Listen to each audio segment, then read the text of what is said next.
trần lắm, cái trần ở đây.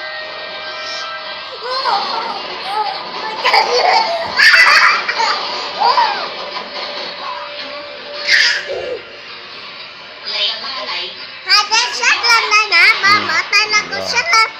Rồi, xách lên rồi đó. Chờ ra đây, chờ lên con. Cảm ơn con. Nó tay.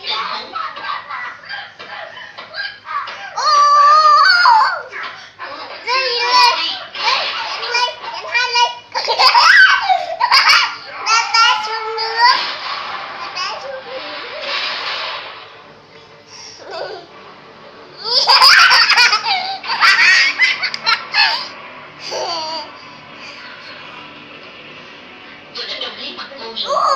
Tôi biết cô còn đường sống. Nhưng tôi không trách cô. Hai ở trong đi ở ngoài. Cô giúp chồng tôi đã là đại công đại đức với tôi rồi. Những con nhỏ, một nhất là không tất cả. Giết thì giết mình tôi thôi. Đi đứng phải sờ đây.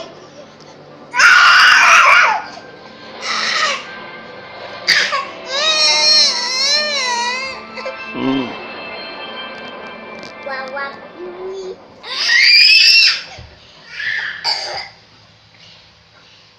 Wow, wow.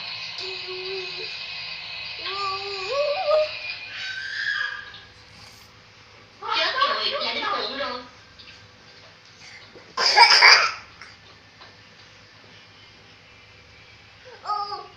Cô về từ khi nào thế?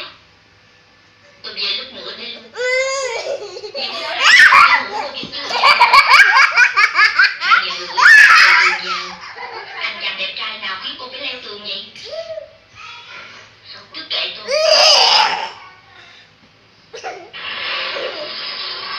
Năm 1992.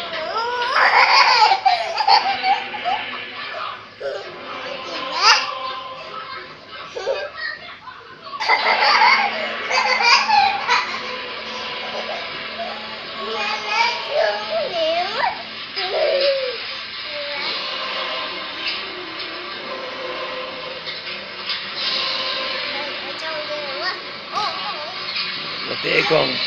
Coi chừng nó té hai đây. Lấy cho hai màu nâu đây đi. Lấy cho hai màu nâu đi. Lấy cho hai nha giỏi. Lấy lên đây đi. Đừng cầm nó té. Không được cầm cái đó. Con cắt cái đó đi. Rồi đúng rồi, cắt lên trời rồi, treo lên. Rồi treo lên đi. Treo lên. Nó xích lên Để đi. treo lên này. Không để dưới mà xích lên trên. Tên chú của anh.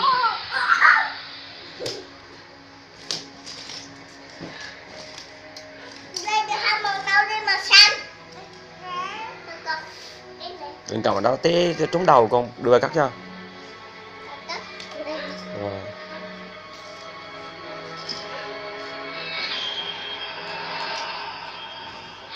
Ui dồi.